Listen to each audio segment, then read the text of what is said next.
Before you fast forward, this is not an ad. I actually have some exciting news. I'm heading out on a trip with listeners and other podcasters to South America.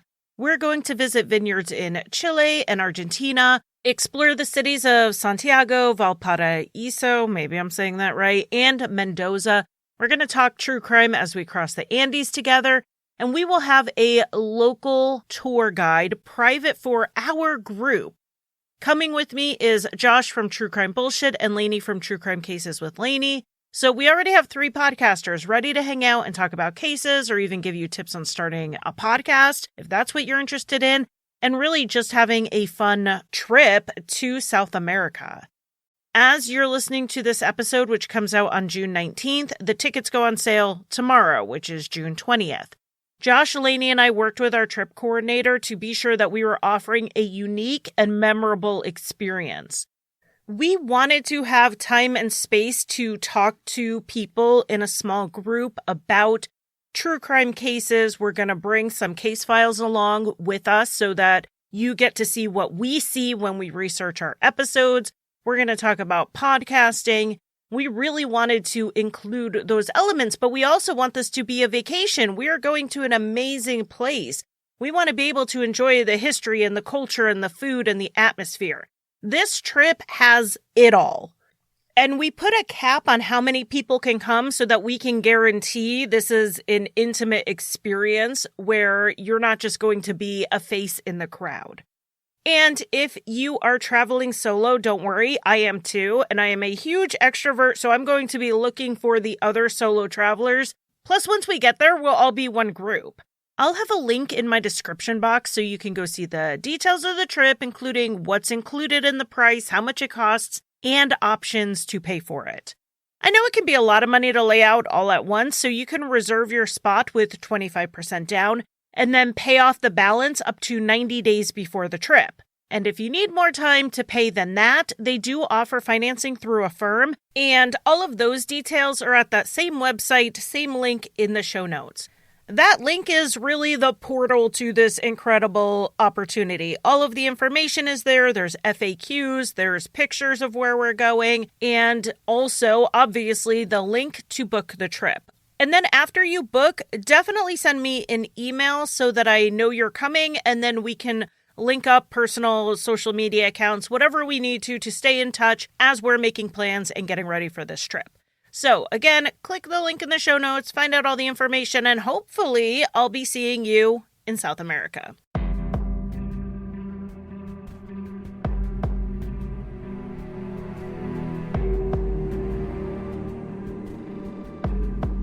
After the 2009 murder of a man in Payson, Utah, and the theft of several of his guns, the police narrowed in on their suspects and made arrests. But one phone call flipped the entire case upside down. I'm Charlie, and welcome to Crimelines.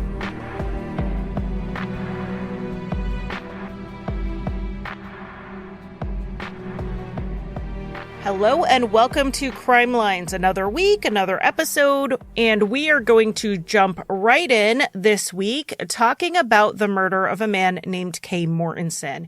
He was born in Ephraim, Utah in July of 1939.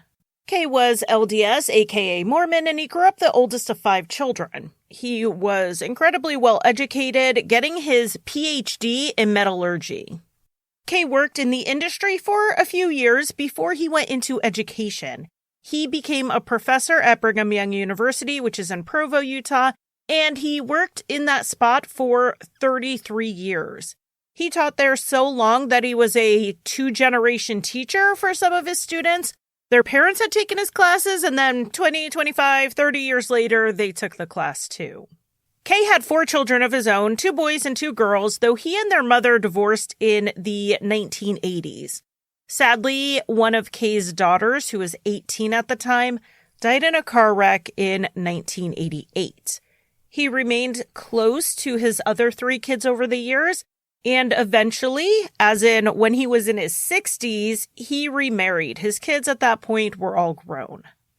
His son Roger told Dateline that Kay's new wife Darla got through Kay's tough exterior and softened him around the edges a bit. After he retired from teaching, he and Darla did 18 months of missionary work and volunteer service at a local historical site that was owned by the church. They had finished that in the fall of 2009. At this point, Kay and Darla made plans to travel. Kay had been a frugal person his entire life, and he managed to save quite a bit given his professor salary. But there was something else about Kay. He was a survival prepper type, and so he had bought gold at one point, a significant amount. For those preparing for a crisis or the end of days, gold is desirable because the theory is it retains its value even if paper money becomes worthless. So Kay bought all this gold, and he happened to buy when prices were pretty low. And then the value went up. Kay ended up with a sizable amount of money, so this turned out to be a really good investment on his part. Some of that money was spent on his house in the Payson Canyon, as well as maintaining a home in St. George, which is in southern Utah. The house in Payson, though, had a bunker installed in the back that held guns and water and food supplies, like any prepper who could afford it would have. Kay worried about things like nuclear fallout or a civil war. But then Darla came along and she encouraged him to enjoy some of the money he had. Go out and travel. It really was like his son had said. Darla softened Kay and he was looking forward to enjoying the rest of his retirement. Life was looking pretty good. With no kids at home but grandkids around to enjoy, Kay and Darla were happily settling into retired life. And as I'm saying that, I feel like I'm writing a Dateline opener here. They were happily settling into retired life, but something sinister was around the corner.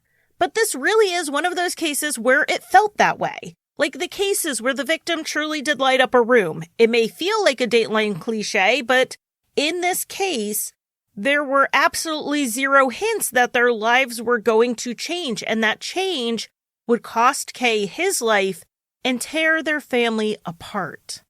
It all happened on Monday, November 16th, 2009. 70-year-old Kay was home alone in Payson, Utah, getting ready to cook himself something for dinner. Darla would be home later that night, but for the evening, she was off babysitting some grandchildren.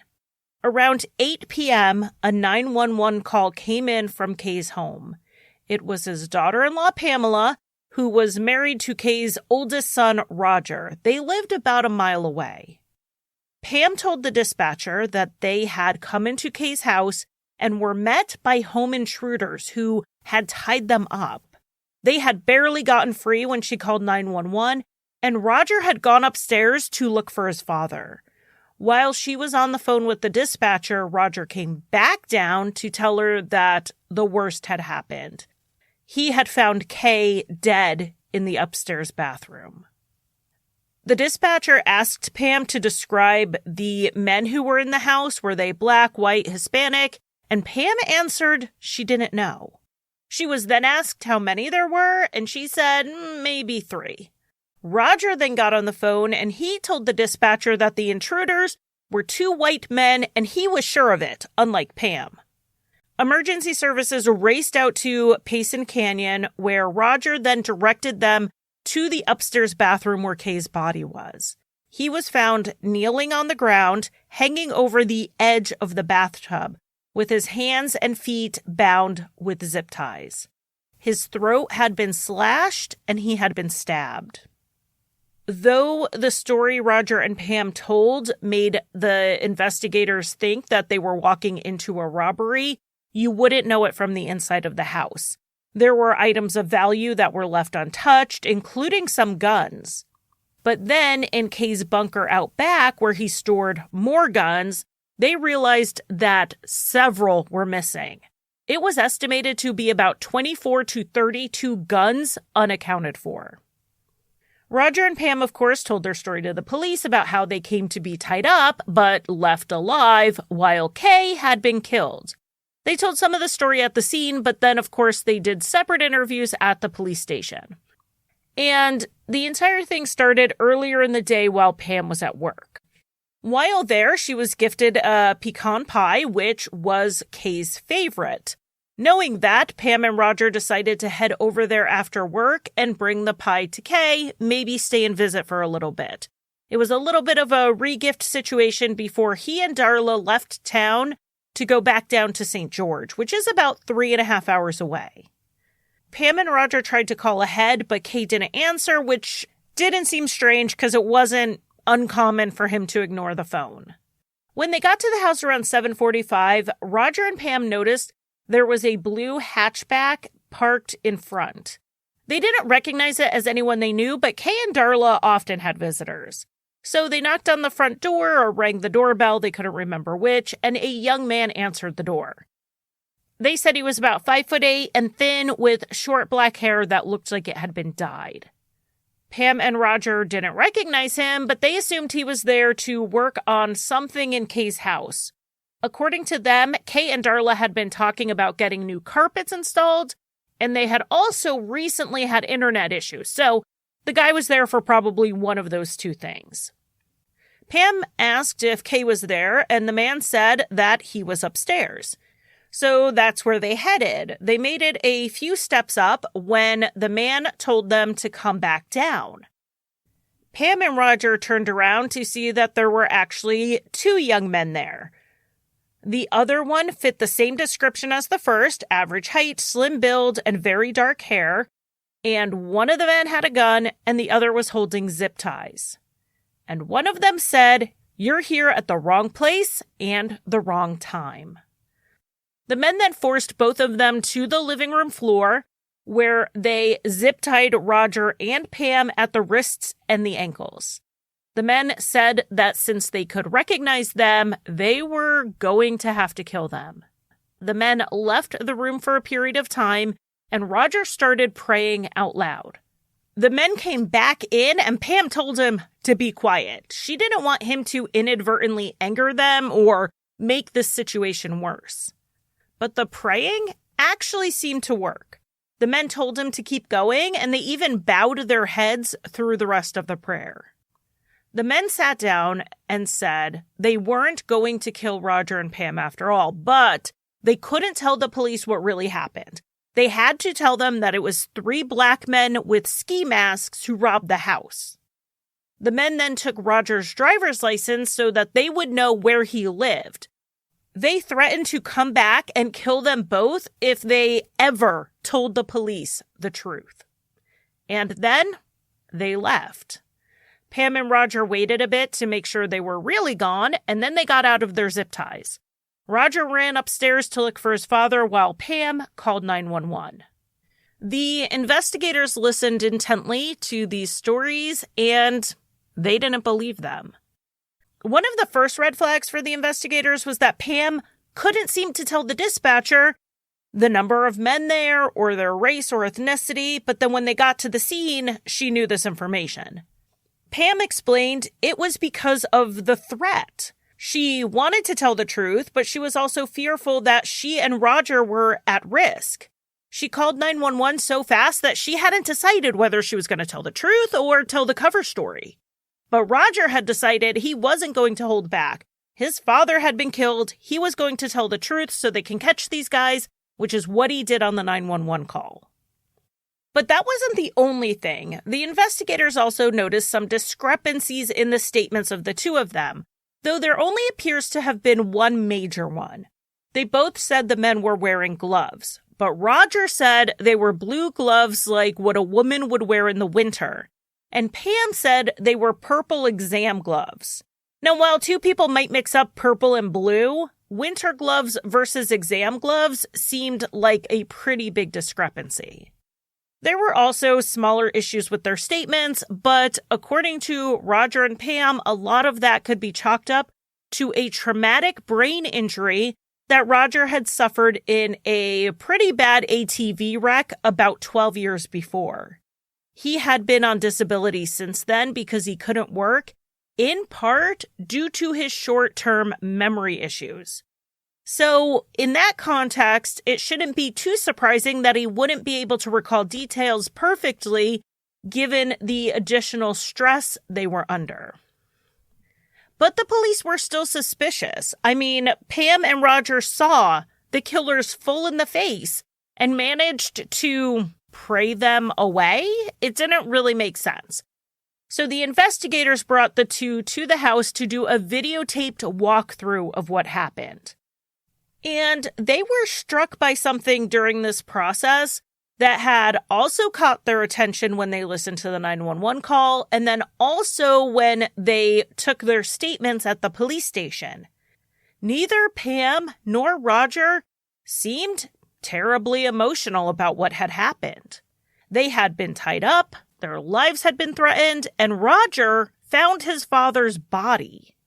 But they both sounded, for lack of a better word, unbothered. Even when the investigators told Roger straight out that they didn't believe him, he didn't really protest that much. Instead, he asked if they didn't believe them because their story sounded too rehearsed.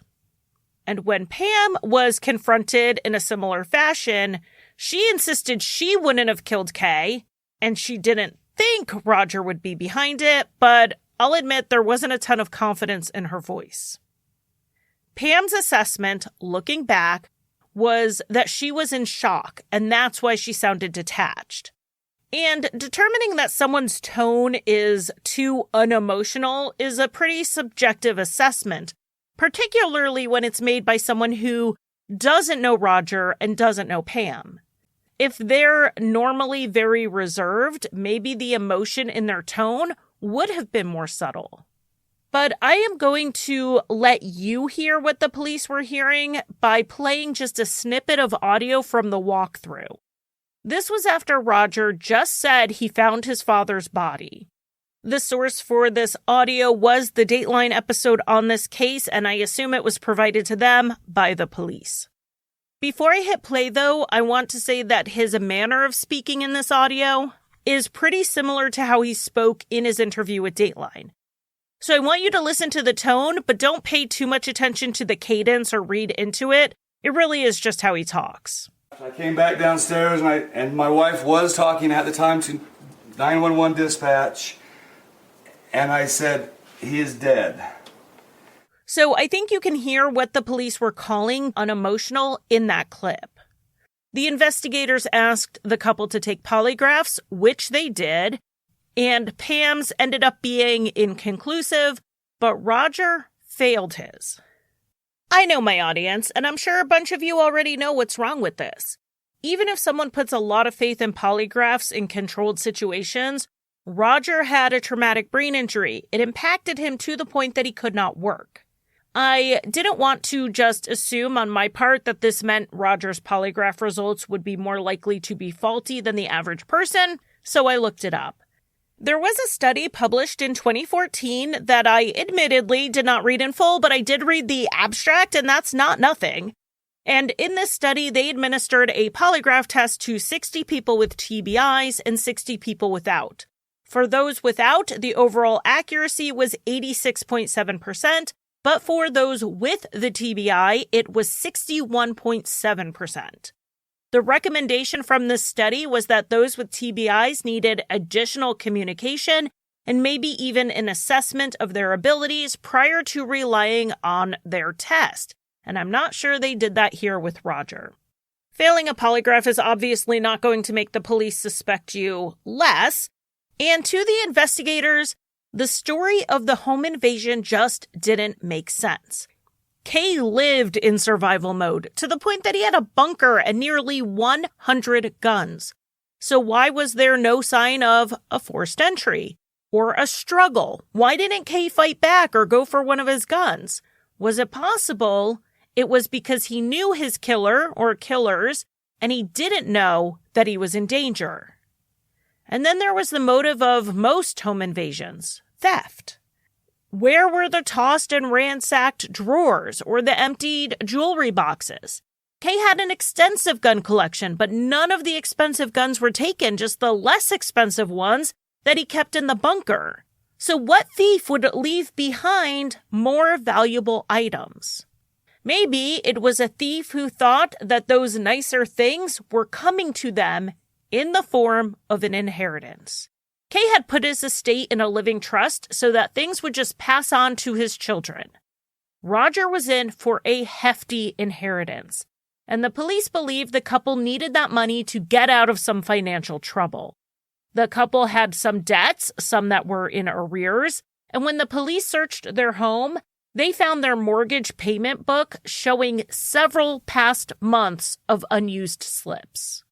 So the motive they were assigning was financial, though it did get a bit weaker when they scratched beneath the surface.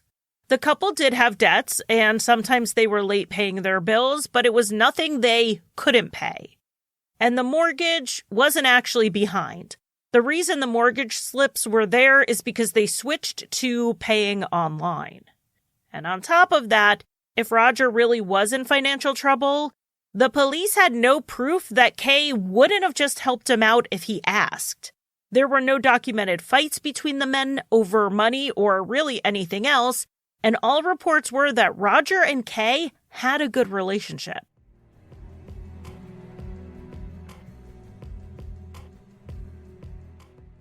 They're back. I want to thank June's Journey for sponsoring this podcast yet again, but also for sponsoring my downtime because I love to play this game, usually at night while I'm trying to unwind. At the core, June's Journey is a hidden object mystery game. So you are finding objects from the parlors of New York to the sidewalks of Paris, all while moving through this storyline, bringing you back to the glamour of the 1920s. You play as June Parker, who's an amateur detective who is trying to uncover a scandalous family secret. And her job, which means it's your job, is to uncover the truth behind the unexplained death of her sister. And while I love the hidden object part of the game, I love how cleverly they're hidden, I love how beautifully illustrated the scenes are, the thing I actually like the most about this game is that whenever I open the app, ready to unwind, there's always something to do. Whether I am customizing my own estate island, or I'm playing with or against other players in the detective club, or I'm collecting scraps of information about the different characters in the story, I never run out of things to do. Whether you're craving a good mystery or just looking for an escape, discover your inner detective when you download June's Journey for free today on iOS and Android.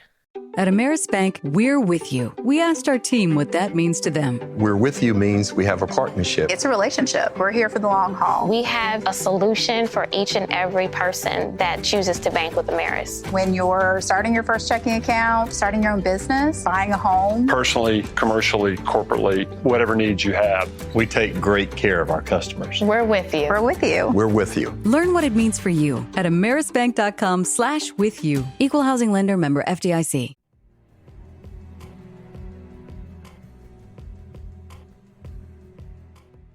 But we've definitely seen cases before where the motive seemed thin, even when we know who committed the murder.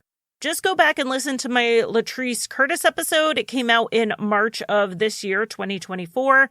It's a recent example.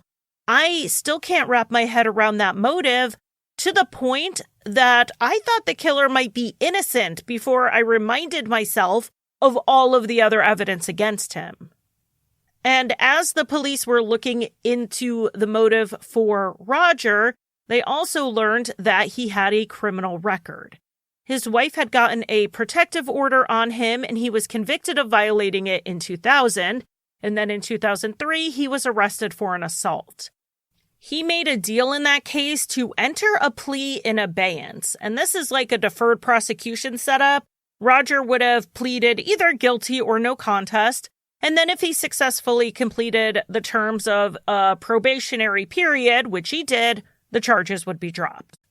These two things on Roger's record, being that they were within the last 6 years and they showed a bit of an aggressive side, certainly didn't make the investigators suspect him less. Things were pointing towards the couple, according to the police, but the hard evidence just wasn't there. So in the meantime, they were following up on some other leads, and Roger had actually given one to them. He said that there was a former student of Kay's, a guy named Mike, who had recently gone out to lunch with Kay. It was Roger's understanding that Kay had several guns that had belonged to Mike, and they may have been collateral for some money he owed. Those guns were among the guns that had been stolen. And that seems pretty significant. Kay would have let his guard down for Mike, and it would explain why the bunker guns were the ones taken and not the others. But in following up on this lead, it looked like Roger had some of the details a little wrong. The guns weren't some type of collateral for a loan. Mike had needed money and he just sold them to Kay. End of transaction. The two were still on good terms and Mike's alibi checked out. So rather than this being seen as Roger trying to be helpful in providing the police with a lead, it left the investigators wondering if Roger told the story in a way that would deflect suspicion onto someone else. In fairness to Roger, though, there wasn't really much he could have done at this point that the police wouldn't have side-eyed and looked for the ulterior motive. The police had gotten another tip called in at some point that they followed up on. It turned out to be nothing, but while they were investigating that tip, they met a woman who wanted to tell them about a dream she had. She said that in this dream, she was standing outside of a bathroom, looking in, and she saw a murder happen. Dream evidence is really another form of psychic evidence and obviously not admissible in court. But this woman did seem to have some pretty specific details about the crime, and sometimes when someone wants to come forward, they may use a dream or a vision or something like that as an initial cover so that they can tell their story while putting some distance between them and the incident. The police ended up showing her a photo lineup, and she pointed at Roger, saying that he was a man who was in the dream. They then took her out to the Payson Canyon home to do a walkthrough, and she said Roger was the one who held Kay while he was killed, and a woman, presumably Pam, was crying nearby. If this dream evidence came in about someone who was not already a suspect, I imagine it would have largely been ignored rather than pursued. It certainly wouldn't have worked out well in court.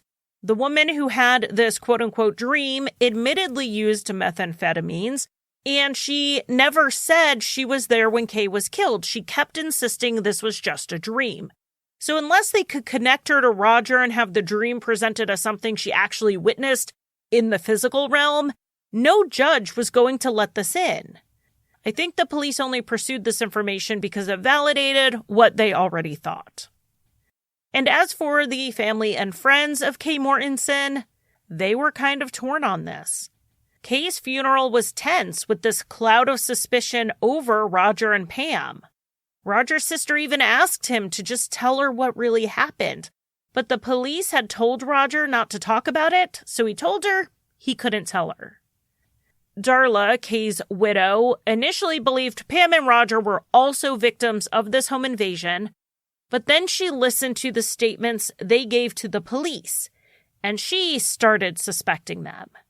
It's possible that the confidence the police had in their guilt was also behind a lot of her doubts. Many others stood by them, though, saying that Pam and Roger were not capable of murder.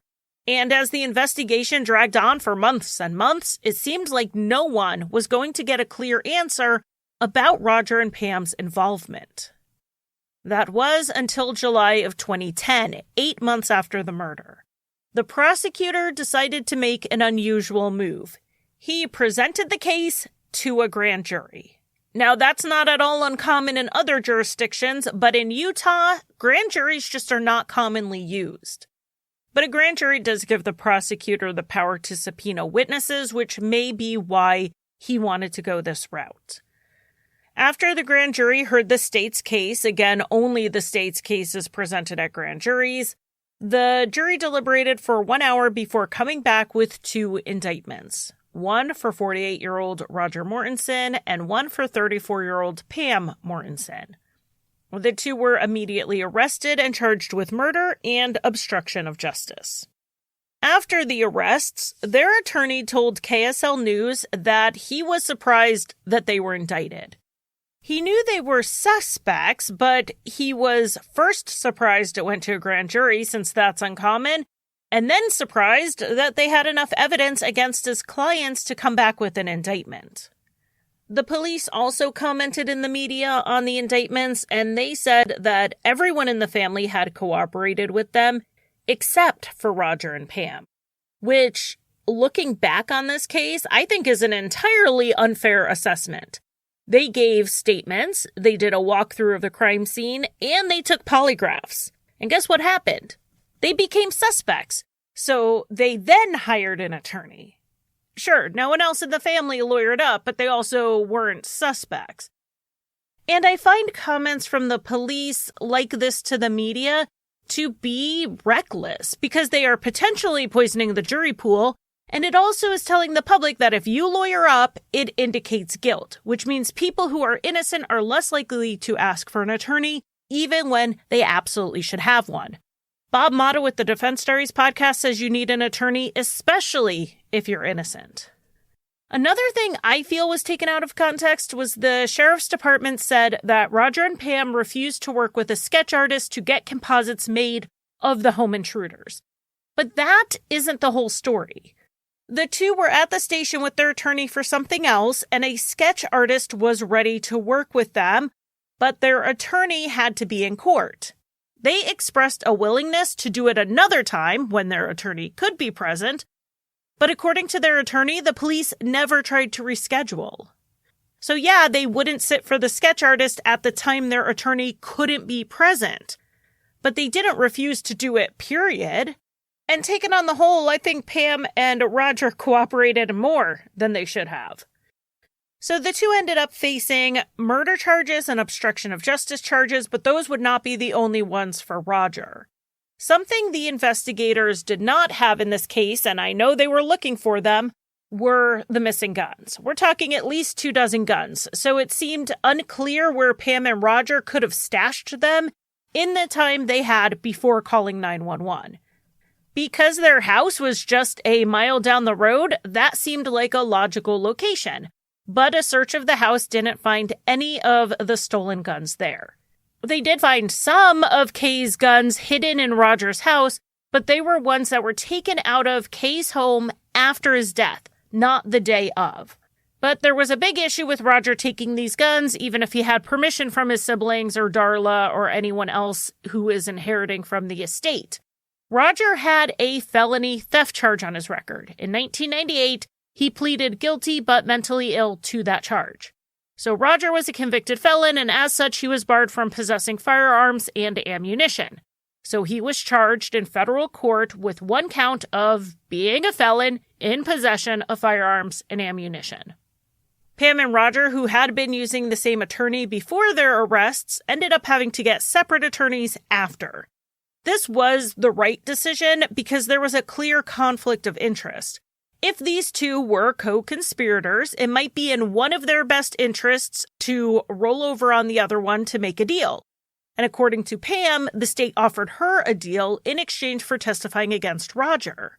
But Pam insisted there was nothing for her to inform on. She didn't do it, Roger didn't do it, and no deal was going to make her say otherwise. As both sides prepared for trial, Pam and Roger were locked up in pretrial detention until early December 2010. But they didn't get out after 4 months in jail because they made bail. Rather, a new tip came in that changed everything. A woman named Rachel went to the police claiming that she knew what had really happened at Kay Mortensen's house, not because of a dream or because someone didn't act emotional enough.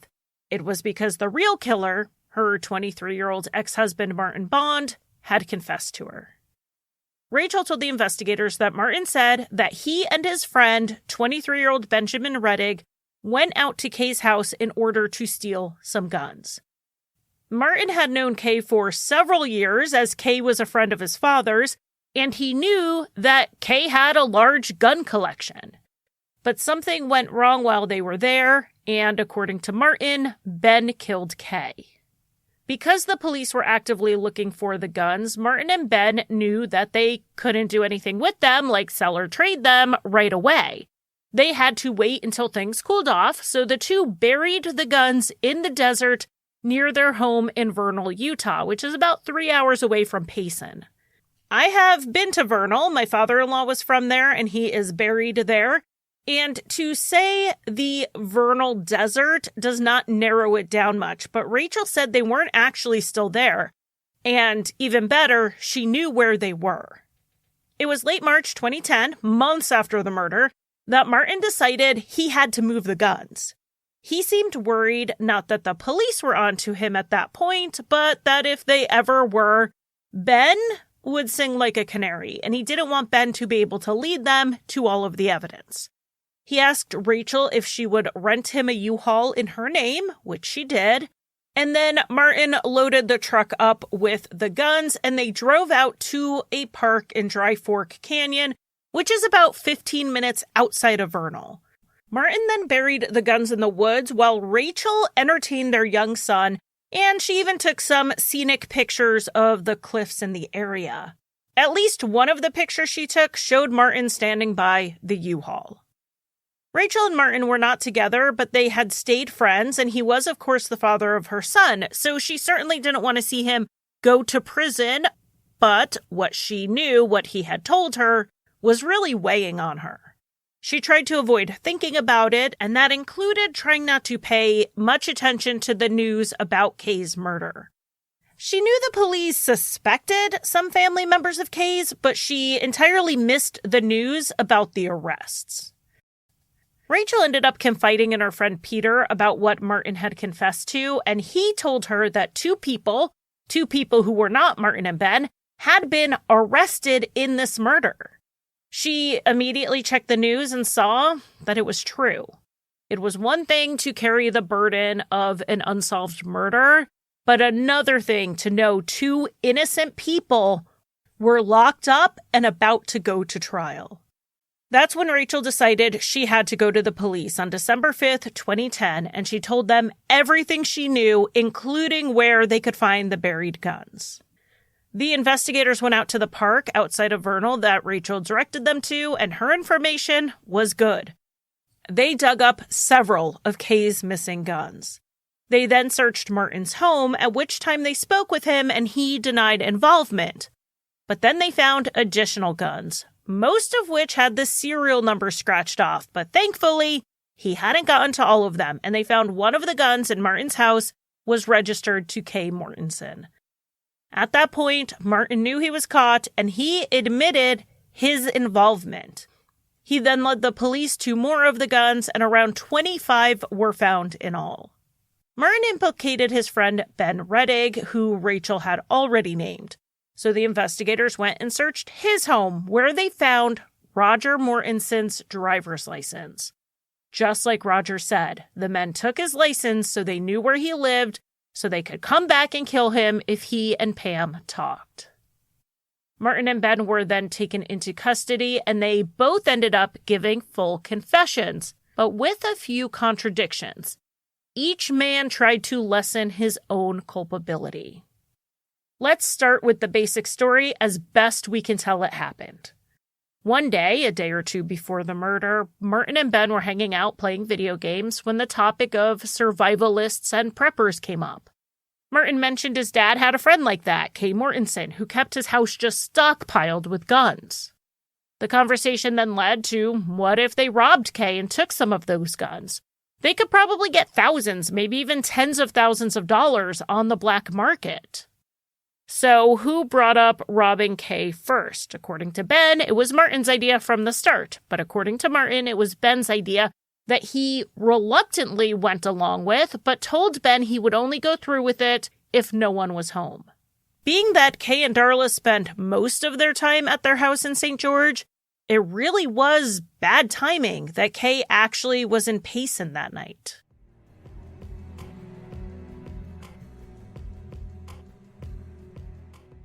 They're back. I want to thank June's Journey for sponsoring this podcast yet again, but also for sponsoring my downtime because I love to play this game, usually at night while I'm trying to unwind. At the core, June's Journey is a hidden object mystery game. So you are finding objects from the parlors of New York to the sidewalks of Paris, all while moving through this storyline, bringing you back to the glamour of the 1920s. You play as June Parker, who's an amateur detective who is trying to uncover a scandalous family secret. And her job, which means it's your job, is to uncover the truth behind the unexplained death of her sister. And while I love the hidden object part of the game, I love how cleverly they're hidden, I love how beautifully illustrated the scenes are, the thing I actually like the most about this game is that whenever I open the app, ready to unwind, there's always something to do. Whether I am customizing my own estate island, or I'm playing with or against other players in the detective club, or I'm collecting scraps of information about the different characters in the story, I never run out of things to do. Whether you're craving a good mystery or just looking for an escape, discover your inner detective when you download June's Journey for free today on iOS and Android.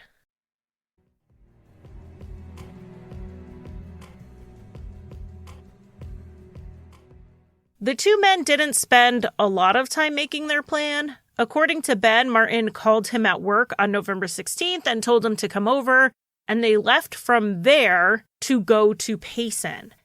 The two stopped at a Walmart along the way and bought hoodies to wear along with gloves. And contrary to Martin's insistence that they were only supposed to rob the house if no one was there, they also bought the zip ties. When they got to the house, Martin told Ben initially to wait in the car. He was going to knock to see if anyone was at home, and it wouldn't have startled Kay to see Martin at the door. It may have surprised him, since it wasn't like Martin visited often, but Kay wouldn't have felt like he was in danger, and that's why Kay didn't put up a struggle or go for a gun when these home intruders entered. It's because he knew one of them. After Kay opened the door and welcomed Martin in, Ben entered the house with him, with a gun, and they zip-tied Kay by the wrists. They then asked him where the guns were, and Kay led them out to the bunker. But before they took any of the guns, they brought Kay back inside and up the stairs. They had him kneel on the ground in the bathroom, facing the bathtub, and this is when they zip-tied his ankles. This is the point where the stories are going to differ. One of the men held Kay at gunpoint, while the other went to the kitchen and got a knife. The man who got the knife returned and then slit Kay's throat and stabbed him. The difference in the stories was which one was holding the gun and which one committed the murder.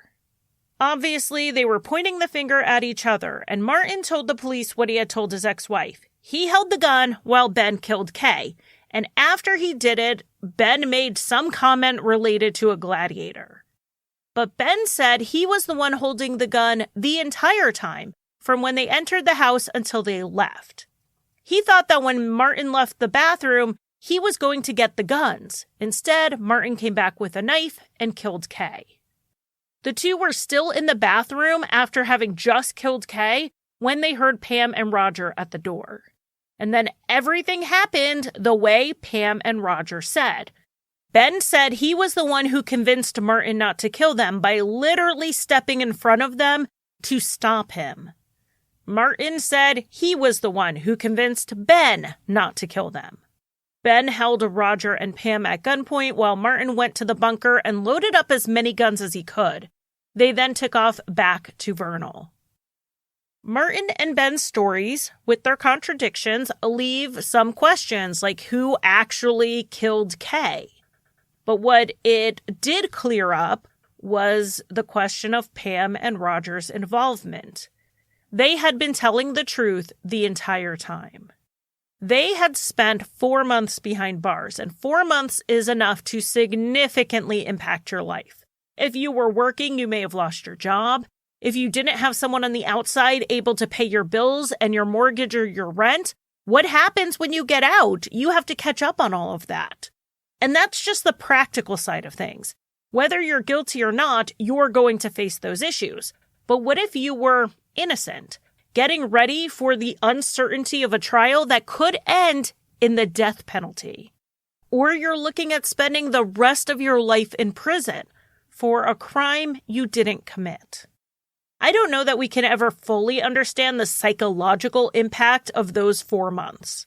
But Pam and Roger hoped the court would be able to at least come close to measuring it as they filed a civil suit against both the county prosecutor and the sheriff, alleging they lied to the grand jury.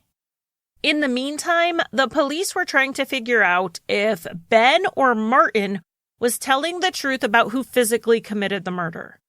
The one who didn't would be offered a plea deal. Honestly, they were both going to be convicted of murder because 1, they confessed, and 2, they were found with solid evidence in their possession that backed up their confessions. But the state was looking to put the actual killer either on death row or in prison for the rest of his life, so that's why they wanted the testimony of the one who didn't wield the knife. From a moral sense, though, I don't think it matters. Though Ben would say in one statement they had ski masks, it does not seem like that was the case. The state believed that they used Kay recognizing Martin as a way to get through the front door. So if they left Kay alive, he could have told the police exactly who robbed him. It seems like Kay's murder would have had to be part of the plan if they found him at the house that evening, which they did. I find it strange following that logic that either of them were offered a plea deal, but one of them was. The investigators determined that it was Martin Bond who had been the one with the knife, and they had a few reasons they believed that. One was that Roger and Pam identified him as the one calling the shots when they were at the house. He seemed to be in charge. On a side note, it seems a little strange because the state had spent so much time trying to paint Roger and Pam as liars and killers, and now they're relying on their perceptions as key witnesses. Anyway, another reason they believed Martin was the killer was that the friend who encouraged Martin's ex, Rachel, to go to the police, Peter, he told them that Martin often spoke about weapons, and more than once Martin said that if he had to kill someone, he would slice their throat, which is exactly what was done in this case. And another reason they suspected it was Martin was that he passed a note to a fellow inmate during pretrial detention that contradicted his previous statements. This note said that he was the one with the knife, though he claimed Ben forced him to do it at gunpoint. So the plea deal was offered to Ben. Both men had been charged with 1 count of aggravated murder for killing Kay, 3 counts of aggravated kidnapping for their zip tying of Kay, Pam, and Roger, 1 count of aggravated burglary, and 1 count of aggravated robbery for entering the home and stealing the guns. Ben's deal dropped most of those extra charges, and he pleaded out to 1 count of aggravated murder and 1 count of aggravated kidnapping on June 2nd, 2011. The state would recommend a sentence of 25 years to life on each charge to run concurrently. Ben, at 23 years old, would have a decent shot at having a life after prison. But days before Ben's mid-July sentencing date, he filed a letter with the court saying that he wanted to withdraw his plea. He said he was pressured into taking it and that the statement of facts that he had to write out for the plea deal was not true, and in fact, he didn't write it. He tried to fix this with his attorneys by giving them an accurate statement, but they provided the false one to the prosecutors. His sentencing date was continued while this was all sorted out, and Ben was provided with a new attorney. According to what the new lawyer told the court, he talked to Ben about all of his concerns. The attorney believed that the issue was a misunderstanding over the facts of the law. Ben had been talking to some other inmates, and these jailhouse lawyers, as his attorney called them, had misinformed him on some legal terms, what they meant, and the implications of these things. Even if they corrected everything inaccurate in Ben's written statement for the plea deal, what he did confess to still fit the definition of the charges against him. So Ben withdrew his motion to withdraw his plea, and sentencing occurred on December 13th, 2011. He was given a sentence of 25 years to life. Martin Bond's trial would not start until January of 2013, and prior to that, Pam and Roger's civil suit was dismissed. They had filed this suit in October of 2011, and it was already going to be an uphill battle. Law enforcement and prosecutors did have qualified immunity, so it's very hard to sue them, even in cases where they may have lied or misled or falsified things. We have seen very few consequences in other cases over these issues, which is probably why they keep happening. But things got even harder for Pam and Roger in early April of 2012, when a Supreme Court ruling came down regarding this exact issue. In Rayburg versus Pauk, Charles Rayburg had been indicted on a number of charges based largely on the grand jury testimony of an investigator from the DA's office named James Pauk. The plaintiff claimed the investigator lied to the grand jury in his testimony and that there was a conspiracy here to have him charged. The case went all the way up to the Supreme Court, who ruled that those who testify at the grand jury have absolute immunity from civil actions, just like those who testify at a regular trial. The reason they get this immunity is because we don't want people to worry about getting sued for something like defamation if they participate in the legal process. So the hurdle Roger and Pam had to cross went from qualified immunity to absolute immunity. And absolute immunity is a hurdle you cannot clear. So this meant the court overseeing the lawsuit had no choice but to dismiss it. Obviously, Roger and Pam were disappointed in this outcome. They hadn't just been wrongfully accused, but they were actually victims of a kidnapping. And then their faces were blasted on the news as the suspected killers. They had lost relationships with family members and friends over it. They wanted that to be recognized and acknowledged, but also the wrongful steps that had led to it. The attorney for the state said that even if they didn't have immunity, the allegations against the prosecutor's office and law enforcement were untrue. They said they had presented all of the evidence accurately to the grand jury over a 2-day proceeding, and that they had done nothing wrong. Roger still had one more legal battle to resolve, and that was the federal gun charges. While those were pending, Roger was ordered to participate with a recently formed Veterans Treatment Court, which runs kind of like a drug court, and it's available to those who, like Roger, were veterans of the armed services. He complied with the order, sought psychiatric help, and said it actually had been helpful to him. In part because of his willingness to improve, Roger then worked out a plea deal, and he was given 3 years of probation, even though the federal prosecutor had recommended some prison time.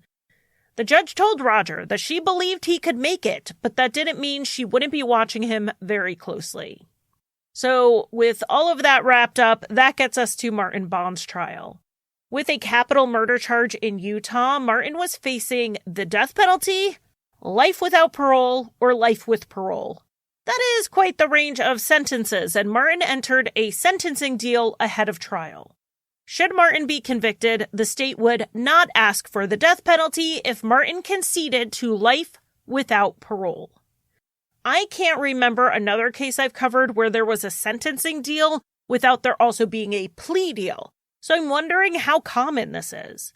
Usually, if the state drops the death penalty, they do it in exchange for a guilty plea, or they do it just because they don't know that they can prove the aggravating circumstances. But this was just a sentencing deal, which I thought was interesting. The state must not have wanted to take the chance that Martin would get parole, and Martin certainly didn't want to take the chance that he would get the death penalty. At trial, Martin's defense wasn't that he wasn't involved at all, but rather he wasn't the one who killed Kay.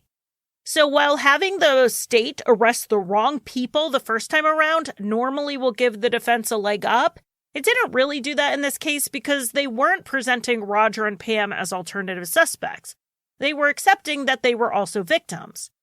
But the state still addressed this in their opening, saying that they did get it wrong, but now it was time to focus on how they got it right with Martin Bond. The defense argued that they were still getting it wrong. Martin had been in the Air Force. He was at the time a college student with a young son. He was just a regular guy who had, the weekend before the murder, just been hanging out with a friend playing video games. And he just so happened to mention a guy who owned a large gun collection. It was Ben, on hearing that, who hatched the plan to rob Kay. Martin agreed, but only if no one was home when they got there, but Kay was home. So Martin wanted to just act like he was stopping in to say hi while he was in the area and then leave. But things got out of hand, and the rest of the crime was committed at Ben's insistence. Martin's ex-wife Rachel testified against him, but he had told her he wasn't the one who killed Kay. Ben was. So the state, as expected, called Ben Reddig to the stand to refute that version of events. But it didn't go the way they had hoped. At first, Ben answered the questions, like how he knew Martin and how they made plans to meet up on the day of the murder, But then he was asked what happened next, and Ben refused to testify. He invoked his Fifth Amendment right against self-incrimination. And the judge told Ben it was part of his plea deal that he would testify, and he had already waived his right against self-incrimination when he made that deal. He was ordered to testify, but he still refused. Ben was already going to be in prison for the next 25 years at least, so it's not like they could threaten him with jail for contempt. There was very little to hold over him to incentivize him to testify, so he was dismissed from the stand. The next day, the state wanted to call Ben to the stand again. This time, they said they were going to grant him immunity if his testimony implicated him in any additional crimes other than what he already pleaded guilty to. But his attorney said he was still going to take the fifth because the state could not give him immunity over federal charges, and apparently he was worried about some type of federal gun charge. The state called Ben to the stand anyway with the court's permission. With the jury outside of the room, they asked Ben some preliminary questions. He answered them, so thinking things were back on track, the jury came in and the questioning continued. Because Ben was a reluctant witness, the court gave the state the right to treat him as a hostile witness, which allowed them to ask more leading questions than they normally would be allowed.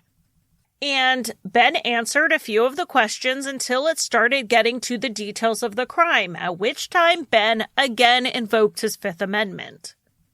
The prosecutor tried a few more leading questions before he stopped. Because the state was allowed to use these leading questions, though, they got some of the information in front of the jury, even though Ben didn't answer. The questions were like, isn't it true you told the police X, Y, and Z? And these are things we've already gone over. But since Ben invoked his Fifth Amendment, Martin's attorney then said he couldn't cross-examine him, and the defense did ask for a mistrial, but the court denied it. But the next time we come across a case where someone is given a plea deal where they plead guilty, but their sentencing is postponed until after they testify, this right here, this is why. Ben did not uphold his part of the deal, and there was very little they could do about it. The case then went to the jury for deliberation, and in the end, even without Ben's testimony, they convicted Martin on all counts. When the sentencing hearing was held on March 5th, 2013, Martin continued to maintain that it was Ben who killed Kay. He said if he was the monster people thought he was, Roger and Pam would have also been killed. He claimed he was the one who stopped Ben from committing more murders, saying that he was in a bad situation and did what he could to save 2 lives. Roger Mortensen didn't buy it. It was Martin who knew where Kay lived. It was his familiar face that Kay opened the door to. It was even Martin's car they drove there. And then when Roger and Pam were arrested, Martin said nothing. He wasn't just caught up in something bigger than him. He was a full participant. Though Martin had made that sentencing deal, he asked the judge to reconsider and give him the same sentence Ben got, 25 to life. He pointed out that it was the first time he had been arrested and the correction system was for rehabilitation and second chances. But the judge said that he was giving Martin the sentence he had agreed to before trial. 2 life sentences without the possibility of parole. Both Ben and Martin appealed, but their convictions were upheld and they remain incarcerated. As for Pam and Roger Mortensen, Pam said she wanted an apology from the prosecutor, which he did give to Dateline when asked about it. He admitted they got it wrong, though he said it was not malicious. But others didn't think that was enough. They believe there needs to be more oversight in Utah County because this wasn't the first time the county prosecutor got it wrong. A KSL article from May of 2017 highlighted not just this case, but 3 similar ones from the county within the last decade. These were cases where people were arrested and charged, but later released either when the charges were dropped or they were acquitted.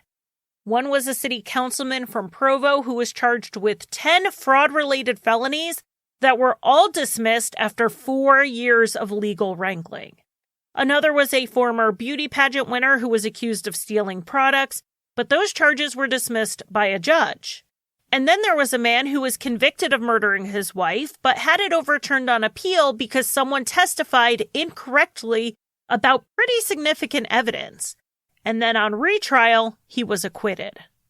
So prosecutors get it wrong sometimes, but 4 high-profile cases in 10 years made some wonder if Utah County was getting it wrong a little too often. There were calls for an oversight committee to then be put in place. The county prosecutor's office has maintained that they work in an ethical way and that there were already checks in place to oversee state prosecutions, including the bar, the state and federal courts, and the Attorney General's office. But then in August of 2017, the Salt Lake Tribune ran an article saying that they were taking steps to have a prosecutorial oversight committee, though I went on the county's list of boards and committees and did not see it listed in 2024.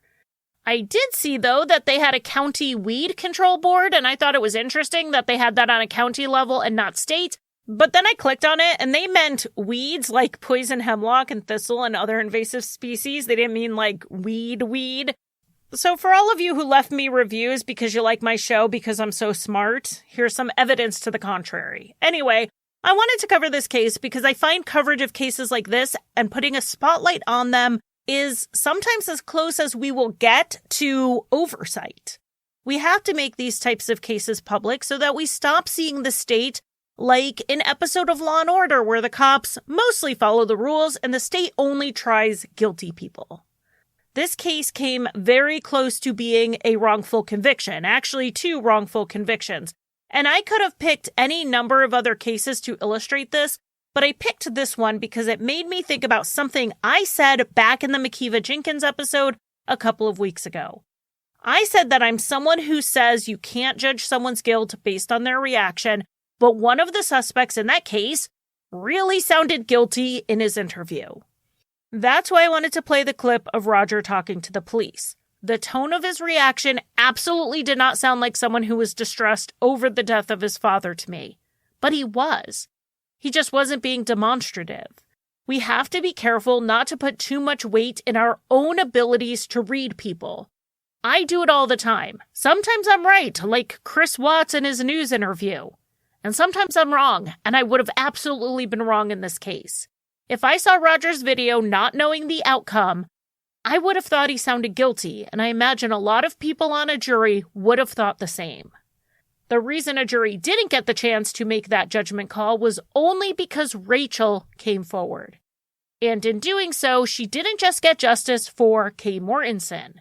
She made sure an additional injustice wasn't being done to his son and daughter-in-law. Sometimes justice really comes down to one person doing the right thing.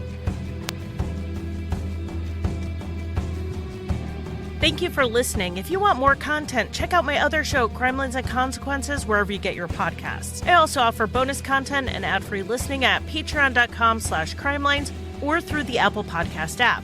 If you want to buy me a coffee, the official drink of Crimelines, you can give a one-time donation at basement4productions.com/support.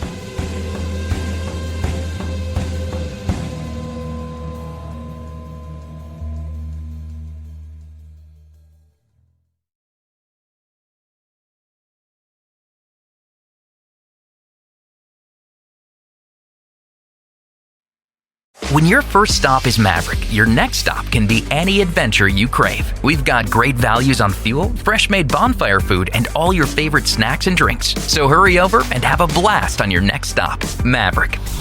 Adventure's first stop.